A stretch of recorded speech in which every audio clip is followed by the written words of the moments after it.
वो तो हो गई। ये तो भाजपा आला कमान का काम है, क्योंकि आप ये तो भाजपा आला कमान का काम है कि वो लोकसभा सांसद भी रहे हैं निशिकांत दुबे, और इनके साथ आप बैठे हैं लोकसभा में। धार्मिक युद्ध भड़का रहा है सुप्रीम कोर्ट, सारे गृह युद्धों के लिए सुप्रीम कोर्ट के मुख्य न्यायाधीश जिम्मेदार हैं। ये एक सांसद को बयान देने चाहिए। ये संदीप जी, ये किस परिप्रेक्ष्य में कहा गया है कि बीते कल माननीय सुप्रीम कोर्ट ने एक आदेश दिया जिसमें प्रदेशों के राज्यपाल और राष्ट्रपति को 3 महीने के अंदर अंदर ये करना पड़ेगा। अगर इसे सीधी भाषा में कहें तो राष्ट्रपति जी को महामहिम को निर्देशित किया। मेरा मानना क्या है, किस वजह से ये बयान आ रहे हैं वो मामले पर जो ना मलूक भाई, नहीं, अरे ऐसे थोड़ा बोलने दूंगा, नहीं, बिल्कुल नहीं बोलने दूंगा। अगर आप गलत संदर्भ कोट करेंगे तो मैं क्यों बोलने दूंगा? इस पर तो उपराष्ट्रपति जगदीप धनखड़ बोल चुके हैं। सुनिए ना, नहीं टाइम पूरा दूंगा, पर गलत कॉन्टेक्स्ट। आधी मिनट तो दो। आधी नहीं, 1 मिनट लीजिएगा, पहले सवाल तो सुन लीजिए। आधी मिनट दो बस। अरे रुकिए, हाँ आधी नहीं 1 मिनट दूंगा।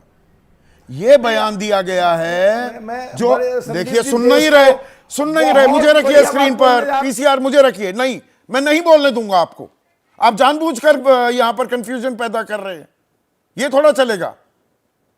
यह बयान दिया गया है वक्फ संशोधन कानून को लेकर सुप्रीम कोर्ट ने 2 जो सवाल पूछे हैं, 2 अंतरिम आदेश जो दिए हैं कि कोई नियुक्ति नहीं होगी अभी वक्फ बोर्ड में या वक्फ काउंसिल में, और registered unregistered Waqf by use जो प्रॉपर्टीज हैं उनको डी नोटिफाई नहीं किया जाएगा।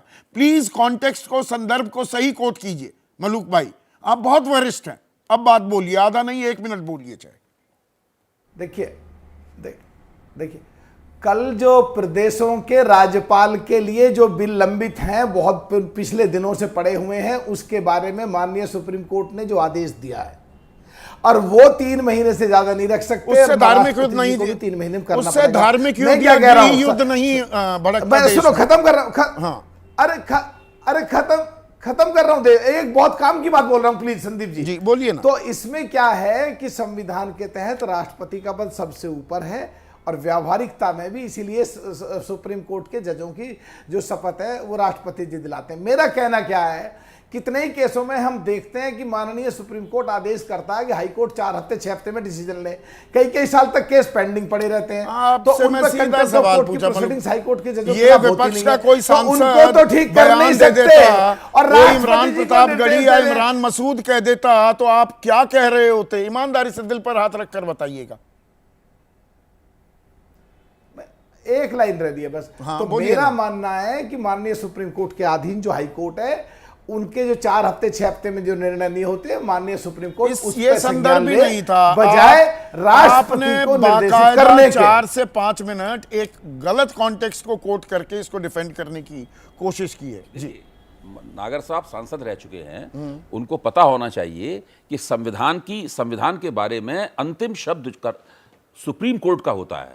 राष्ट्रपति ये काम संविधान की समीक्षा करना नहीं है, राज्यपालों का काम संविधान की समीक्षा करना नहीं है, निशिकांत दुबे का काम संविधान की समीक्षा करना नहीं है। संविधान की समीक्षा करने का कर्तव्य, वो पूरा दायरा सुप्रीम कोर्ट का है। अगर सुप्रीम कोर्ट से आप ले लेंगे दायरा, तो पूरा चेक एंड बैलेंस जो लोकतंत्र का पूरा आधार है, और पूरा गड़बड़ा जाएगा।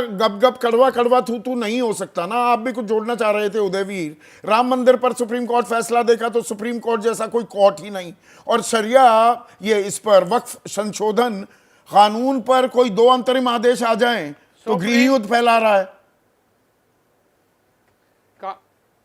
कानूनन सुप्रीम कोर्ट को यह अधिकार है कि वो संविधान की अंतिम व्याख्या करेगा।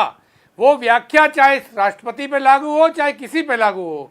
ये लॉ को, संविधान का गार्जियन कॉन्स्टिट्यूशन है, संविधान की व्याख्या करने का अधिकार कॉन्स्टिट्यूशन है। और जो निशिकांत दुबे ने बोला है, ये स्पष्ट रूप से सुप्रीम कोर्ट के अवमानना है, इसमें सजा मिलनी चाहिए। और अभी उसका देखते हैं, फैसले आए हैं, राम मंदिर से लेकर माना जाता है, इसका संज्ञान लिया जाता है क्या? 30 सेकंड है आपके पास अश्विनी शाही, क्योंकि आप भी कुछ ऐड करना चाह रहे हैं, प्लीज 30 सेकंड्स। जी देखिए, सुप्रीम कोर्ट के लिए माननीय सांसद जी ने जो कहा है उसमें कम से कम 2-4 चीजें का विचार करना चाहिए। ये देखिए, सारे सांसद लोग चाहे सारे दूसरे पक्ष के लोग गए, उनको सुना गया, लेकिन 120 PIL अगर जो है सुप्रीम कोर्ट में पड़ती है, तो सुप्रीम कोर्ट के लोग कहते हैं कि जाइए और हाई कोर्ट में सुना जाएगा। तो ये दोहरा मापदंड है। इस पर अगर जनता बोल रही है तो फ्रीडम ऑफ एक्सप्रेशन के लिए आपका भारतीय जनता पार्टी भी बोल सकती है। तो क्यों नहीं बोल अभिव्यक्ति की सकती है? आजादी क्यों विपक्ष ही रामजी लाल बोलेगा? सुमन की नहीं होती? यहाँ कोई अपमान नहीं हो रहा है, कोई अवमानना नहीं हो रही है। तो अपने अपने चश्मे से अब सारी राजनीति, ये सारे विवाद, अपमान सम्मान देखे जा रहे हैं। क्या पर खाका खिंच गया है क्या?